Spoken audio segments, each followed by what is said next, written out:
룻기를 이제 강의하려고 하는데요.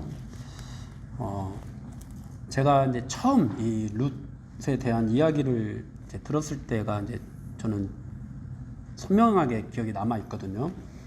제가 예수님을 믿게 된 것은 중3 때 일인데, 이제 그 전에 초등학생 때 뭐 친구 따라서 한 번씩 왔다 갔다 하는 뭐 그런 거.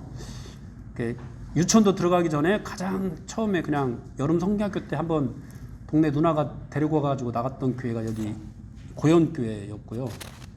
그리고 이제 초등학교 2학년 때 옆집 사는 친구가 또 교회로 인도해서 갔던 교회가 삼강교회였습니다. 이제 고현교회는 딱 한 번 나간 거고, 삼강교회는 몇 달, 한 두어 달을 다녔던 것 같아요. 근데 그때 이제 했던 공과 공부가 저는 너무도 선명하게 기억이 남아있거든요. 정말 신기하게. 근데 그 룻기 공과 공부했던 제목이 뭐였냐면은 착한 며느리 룻이었습니다.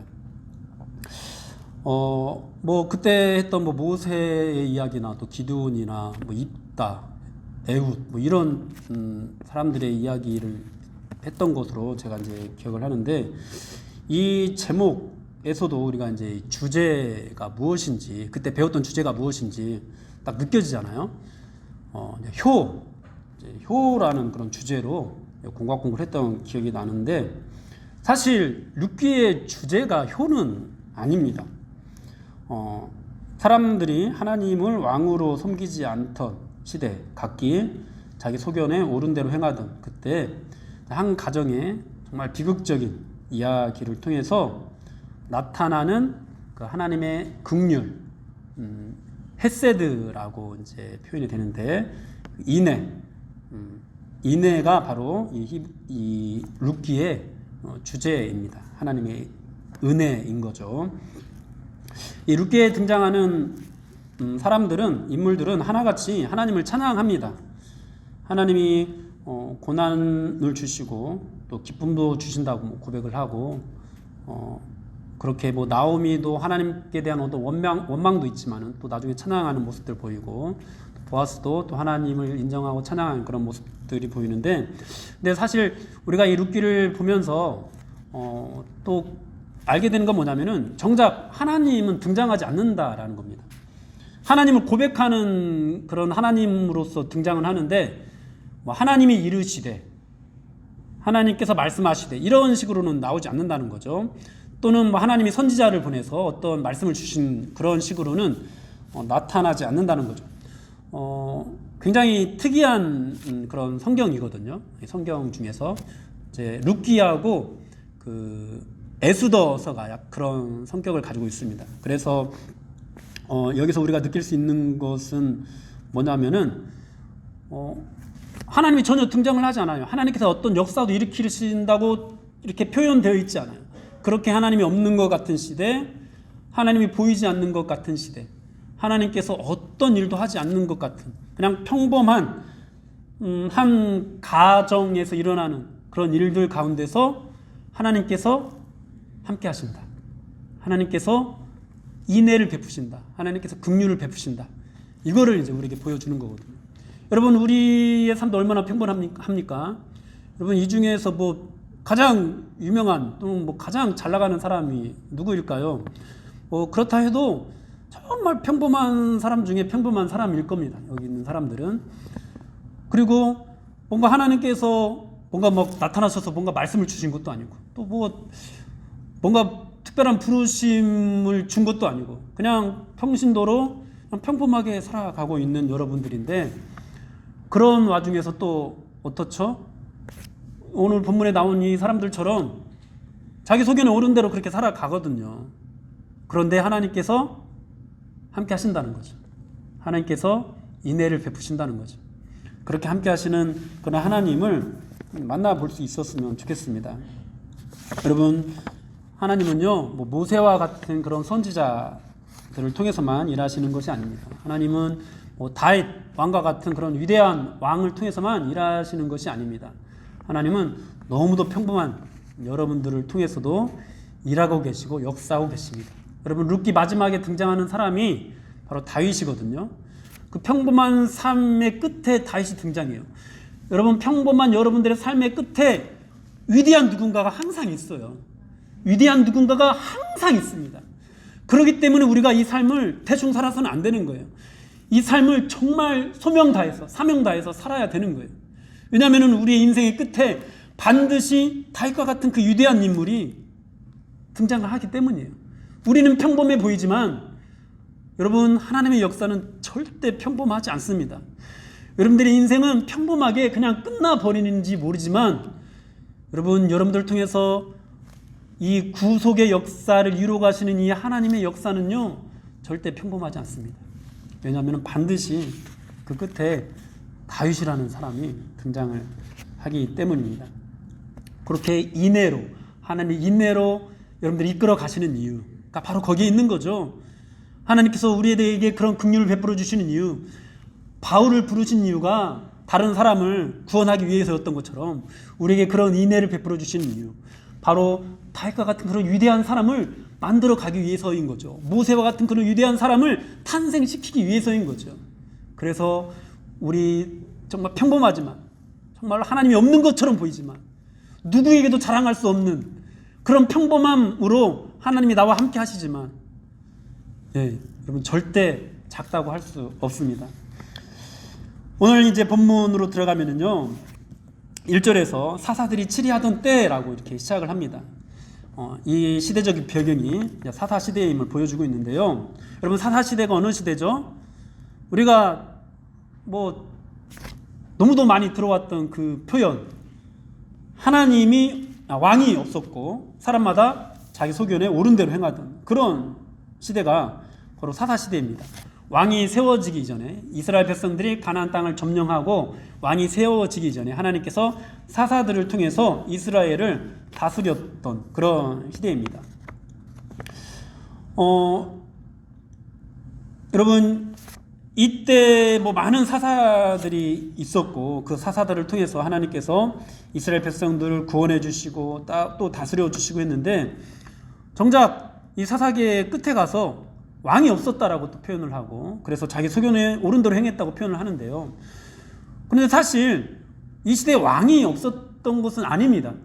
왕은 있었어요. 그럼 누가 왕이죠? 저 우리 하나님이 왕이었던 그런 시대죠. 그런데 왕이 없었던 것이 아니라 이 이스라엘 백성들이 하나님의 왕되심을 거역했던 그런 시대인 거죠. 그래서 그 하나님의 다스림을 거부하고 자기 소견에 옳은 대로 행했던 그게 바로 사사 시대였습니다. 여러분, 그런데 여러분, 이런 역사는 항상 되풀이 되는 것 같아요. 여러분, 오늘날도 뭐 비슷한 일들은 얼마든지 일어나고 있는 것 같습니다. 이 땅에는 참으로 많은 교회가 있습니다. 말씀도 넘쳐납니다. 여러분, 좋은 말씀이 얼마나 많은지 모릅니다. 사람들이 저마다 좋은 말씀을 찾아 이리저리 막 헤맵니다. 이 교회 갔다가 저 교회 갔다가 헤매 다니는데, 그렇게 교회도 많고 말씀도 넘쳐나고 인터넷 조금만 막 찾아보면은 정말 훌륭한 목사님들의 말씀을 얼마든지 들을 수 있는 시대가 바로 오늘날입니다. 그런데 여러분, 어떻습니까? 말씀의 다스림을 받는 사람은 정말로 적습니다. 정말로 적습니다. 왕이 있으나 그 왕되심과 다스림을 거절했던 사사시대나, 교회와 말씀은 넘쳐나는데 말씀대로 살아가기를 거절하는 요즘이나, 자기 소견에 옳은 대로 행하는 것은 똑같은 것 같습니다. 그렇게 사사들이 치리하던 그 시대에 그 땅에 흉년이 들었다고 말씀을 합니다. 그리고 베들레헴에 살던 한 가정이 흉년을 피해서 모압 땅으로 이주를 하게 되었습니다. 아마 이제 모압 땅에는 흉년이 들지 않았던 것 같아요. 아이러니가 아닐 수 없어요. 왜냐하면은 약속의 땅, 젖과 꿀이 흐르는 땅에는 흉년이 드는데 이방의 땅인 모압에는 흉년이 들지 않았다는 거거든요. 왜 이런 일이 일어나는 걸까요? 학자들은 이러한 기근이 이스라엘을 향한 하나님의 징계라고 보는데요. 징계는 형벌은 아니죠. 죄의 대가는 아닙니다.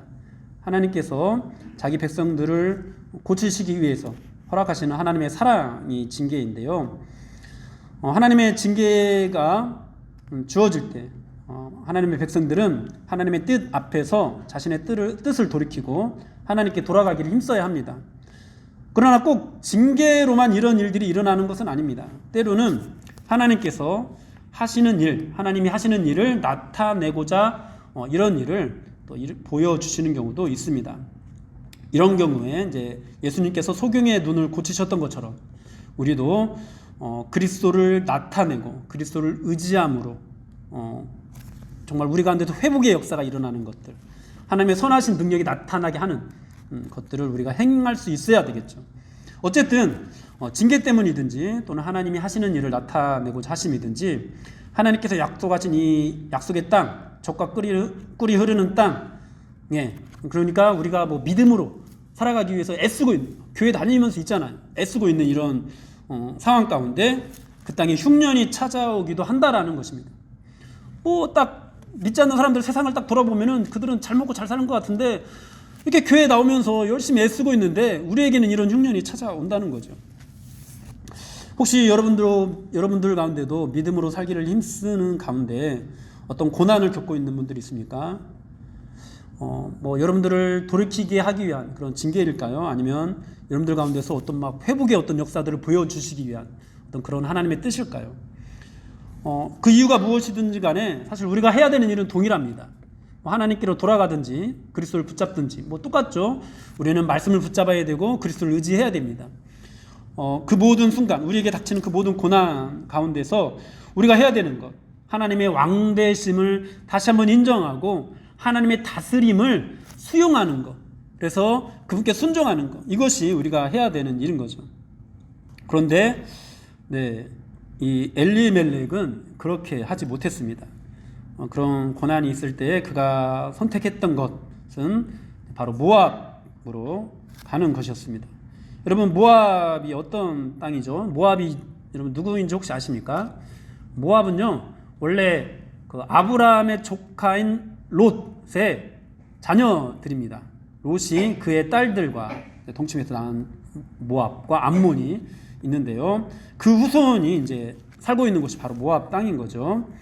그런데 이들은 어떤 일을 행했냐면은 이스라엘 백성들이 출애굽해서 가나안 땅에 들어가려고 할 때 길을 내주지 않고 이 이스라엘 백성들에게 대항했던 사람들입니다. 그리고 거짓 선지자 발람을 통해서 이스라엘을 저주하려고 했던 그런 사람들입니다.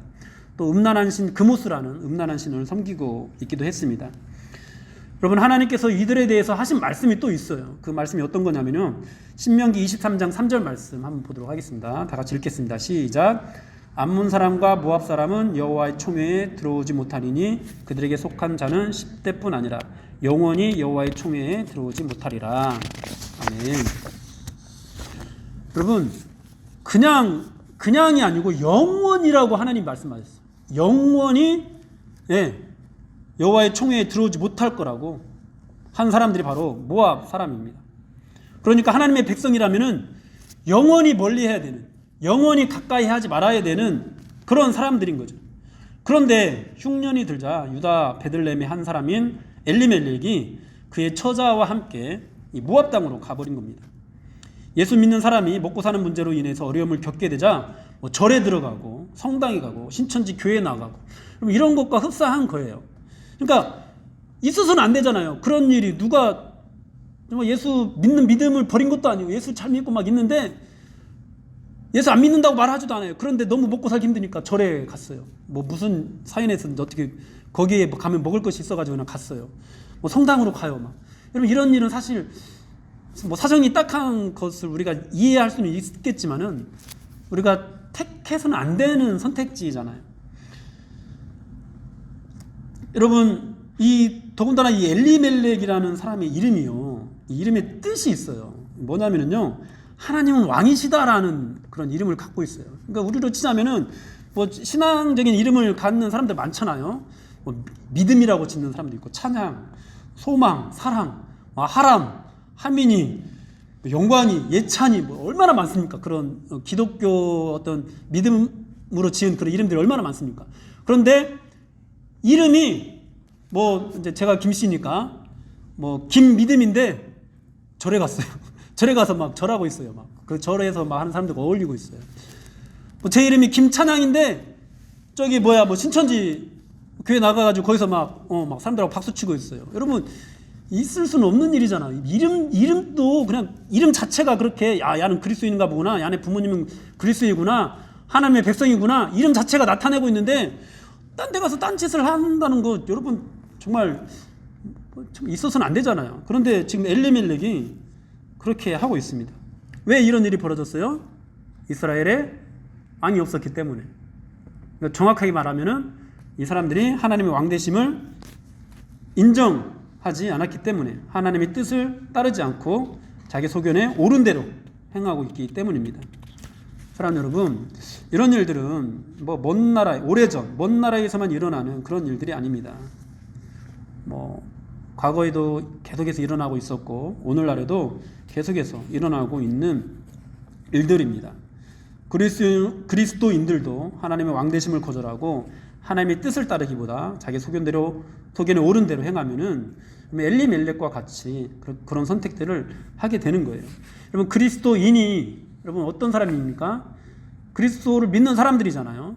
또 성경에서는 사도행전 11장 26절에서는 제자들을 그리스도인이라고 불렀다고 말씀을 하거든요. 제가 여러 번 이제 강조를 했는데, 그러니까 그리스도인들 중에서 제자가 나온 것이 절대 아니에요.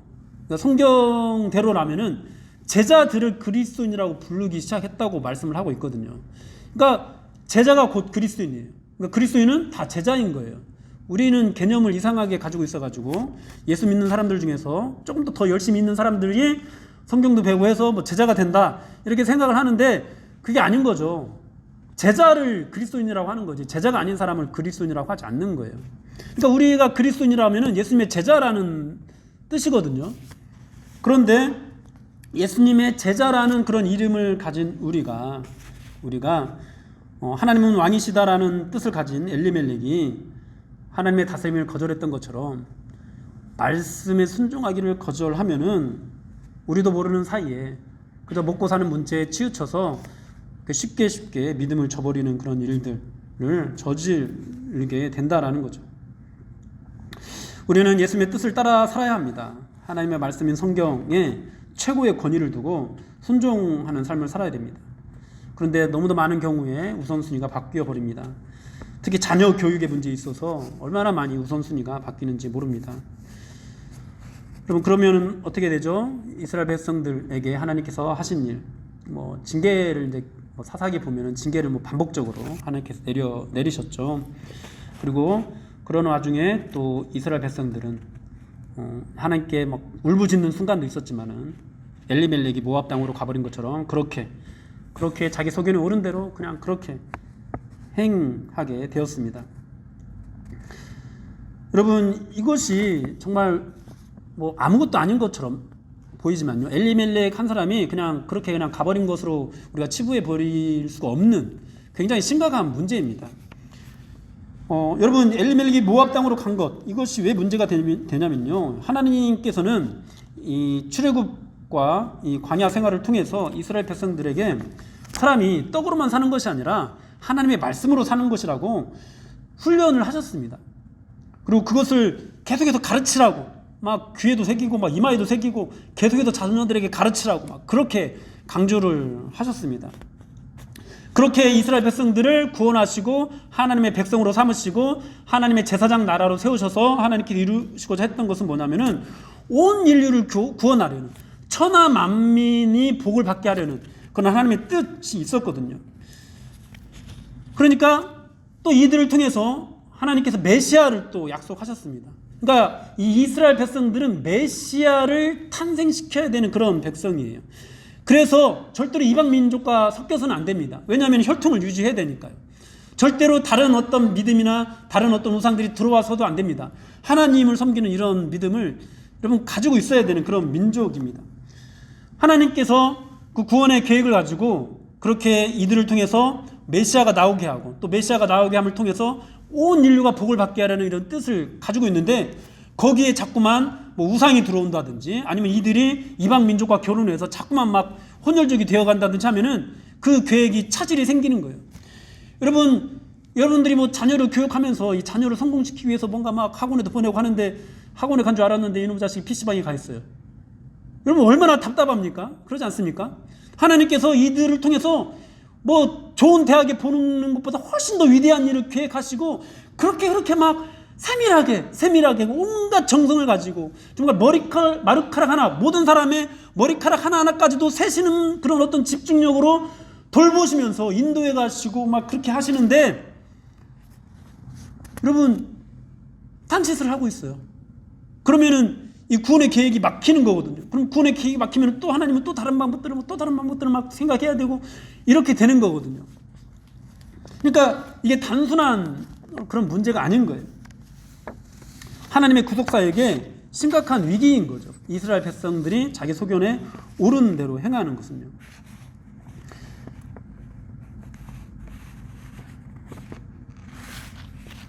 여러분 그런 가운데서 이제 이 가정에 더 큰 위기가 찾아옵니다. 그게 뭐냐니까 바로 엘리멜렉이 그 땅에서 죽고 만 것이죠. 나오미와 그의 두 아들이 남았습니다. 그리고 그 두 아들이 모압 여인과 결혼했습니다. 그리고 그 두 아들도 자녀를 낳지 못하고 죽고 말았습니다. 오직 나오미하고 그의 며느리들 오르바와 룻만 남게 되었습니다. 대를 이을 자녀가 없게 된 거죠. 이것은 희망이 사라졌다는 것을 의미합니다. 그럼 이것을 오늘날 교회의 문제로 치면은요, 이제 다음 세대는 아예 없어졌다는 것을 의미해요. 하나님의 구원의 계획을 가지고 하나님의 구원의 계획들을 이루어가야 되는 이 사람들이 단절된 거예요. 더 이상 믿음의 사람들이 나오지 않은 거예요. 우리의 자녀들이 다 예수를 안 믿게 되고 그러면서 이제 여기 있는 사람들만 다 죽으면 아버지도 죽고 할아버지도 죽고 아버지도 죽으면은 더 이상 이제 아무런 희망을 볼 수 없는, 교회는 이제 문을 닫아야 되는, 이 교회 건물은 다른 데 넘어가게 될 수밖에 없는, 여러분 그런 상황이 닥친 거예요. 이 가정에. 사랑 여러분, 이것은요 하나님의 말씀을 잃어버리고 하나님의 왕되심을 거부한 사람들의 최후가 어떻게 되는가를 보여주는 하나의 예시입니다. 하나님의 왕되심을 거부한 사람들이 말씀을 따르지 않았습니다. 자기 소견에 옳은 대로 행했습니다. 말씀을 먹고 사는 것보다 먹고 사는 문제를 말씀보다 더 중요하게 이렇게 여겼습니다. 먹고 살기 위해서 말씀이 없는 환경을 아무렇지도 않게 택했습니다. 그 결과 완전히 믿음의 대가 끊기는 비극을 맞이하게 되었습니다. 여러분 이런 일들이 이미 유럽의 교회 가운데 일어났습니다. 여러분 우리도요, 우리가 뭐 믿음을 살기 위해서 애쓰는 가운데 자꾸만 먹고 사는 문제에 치여가지고 모압으로 가고 암몬으로 가고 뭐 다른 땅으로 그렇게 막 믿음을 버리고 하나님께서 약속하신 그 약속 위에 머물지 않고 자꾸만 다른 것들을 우리 안에 받아들이게 되면은요, 결국 엘리멜렉도 죽고 그의 두 자녀들도 죽었던 것처럼 믿음의 대가 완전히 끊기게 되는 그런 일들이 일어나게 될 겁니다. 사랑하는 여러분, 이 말씀은 그냥 한 가정을 대표적으로 보여주고 있지만 지금 현재 이스라엘 백성들이 얼마나 절망적인 상태에 있는지, 그러니까 영적인 대가 완전히 끊기게 될 그런 상태에 있다라는 것을 보여주는 그런 말씀입니다. 이와 같은 절망적인 상황 속에서 이제 다음에 이어지는 말씀은 이들이 다시 유다 땅으로 이제 돌아가려고 한다는 것이었거든요. 그러면서 이제 이 뒤에 이어지는 말씀은 이들이 또 희망도 없고 완전히 절망적인 가정인데 하나님께서 이들에게 은혜를 베풀어 주시는 그런 내용들이 이어지게 됩니다. 사랑하는 여러분, 우리가 아무리 먹고 살기 힘들어도, 우리가 아무리 코로나 때문에 또 뭐 위기가 닥치고 해도 우리가 믿음을 버리고 하나님께서 약속하신 그 약속의 땅, 하나님의 말씀에 순종하는 그런 삶을 버리고 다른 것들을 받아들이는 그런 곳으로 가서는 안 됩니다. 다른 것들을 믿는, 다른 것들을 더 의지하는 그런 곳에 가서 그런 사람들과 어울리는, 뭐 그런 사람들과 완전히 교류를 끊으라는 그런 의미는 아닙니다. 뭐 살다 보면 같이 어울려야 되죠.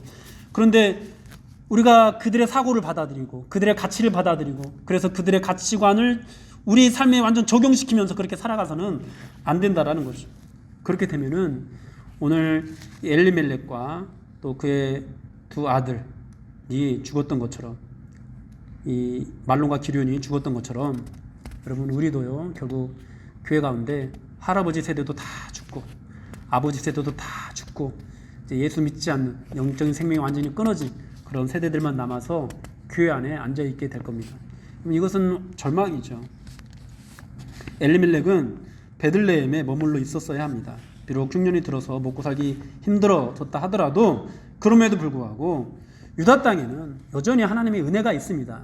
여러분, 그럼에도 불구하고 우리가 아무리 먹고 살기 힘들고 설사 우리가 정말 죽게 되는 그런 일들이 우리 눈앞에 벌어지게 된다 하더라도 여러분, 이곳에 주님의 교회에 하나님의 은혜가 있습니다. 다른 곳에 하나님의 은혜가 있는 것이 아니에요. 저들이 우리보다 더 잘 먹고 잘 사는 것처럼 보인다 하더라도 거기에는 하나님의 은혜가 없습니다. 유다 땅에 하나님의 은혜가 있는 거죠. 그러므로 우리는 절대로 다른 곳으로 가서는 안 됩니다. 하나님의 언약을 버리고 우상을 섬기는 그런 곳으로 나아가서는 안 되는 것입니다. 우리에게 고난이 닥치면은 이런 흉년이 드는 어떤 그런 문제들, 어떤 징계든지 하나님의 일을 나타내시고자 함이든지 어떤 그런 어려운 일들이 우리에게 닥치면 우리가 해야 될 것은 더욱 그리스도를 의지하고 더욱 그리스도를 나타내는 말씀에 순종하는 그런 삶을 우리가 보이는 것이지, 절대로 이것을 버리고 다른 곳으로 가는 것은 우리가 선택해서는 안 되는 일입니다. 사랑하는 여러분, 여러분들은 어떻습니까? 지금 여러분도 어떤 고난 가운데 혹시 직면해 있지는 않습니까? 또 여러분들의 삶을 한번 돌이켜 보십시오. 그렇게 고난 가운데 직면해 있을 때 여러분도 모압 땅으로 가서 지금도 여전히 혹시 모압 땅에 머물러 있지는 않습니까? 여러분, 돌아오십시오. 여러분, 믿음으로 돌아오십시오. 그리스도께로 돌아오십시오. 여러분, 세상의 가치관으로 살아가는 것을 중단하시고 하나님의 말씀으로 살아가는 이 곳으로 다시 돌아오십시오. 그럼 이곳에 하나님의 은혜가 있습니다. 이곳에 있어야 하나님의 이 구원의 역사가 흘러갑니다. 그리고 정말 아무것도 아닌 것처럼 보이지만 우리의 그런 선택들을 통해서 우리에게 베풀어지는 이 작은 은혜들을 통해서 이 다윗이라는 위대한 사람이 나오는 것처럼 정말 하나님께서 위대한 역사를 이루어 가십니다. 여러분, 결코 여러분 평범하지 않습니다. 여러분들은 결코 작은 사람들이 아닙니다. 하나님의 위대하신 경륜 속에 들어있는 위대한 하나님의 백성들입니다. 그러므로 모두 다 거룩한 하나님의 제사장으로서 책임감을 가지시고 사명감을 가지시고 목사만 그 길을 가거나 선교사만 그 길을 가거나 장로님들만 교회를 지키거나 이러는 것이 아니라 그냥 직분 하나 없는 일반 그냥 성도라 하더라도 여러분, 끝까지 이 교회에 남아서 믿음을 지키시는 여러분들 되기를 주님의 이름으로 축원합니다.